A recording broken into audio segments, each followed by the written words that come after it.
मैदानातला फायनलचा फेरा सुटला।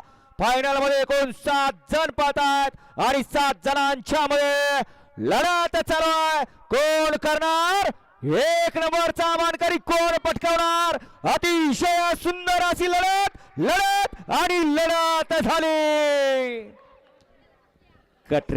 कटरेवाडीकरांच्यात लढत झाली।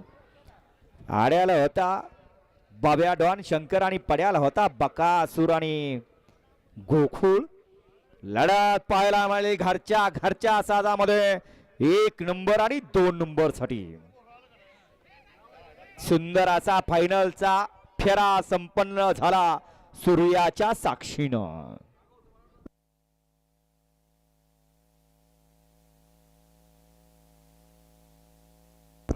बाह्य ड्रायव्हर भांबवडेकर आपलं तेवढं 500 रुपयाचं बक्षीस राहिलंय, बक्षीस तेवढं घेऊन जा। आणि सलगरी किंग परसू आपलंही बक्षीस घेऊन जा।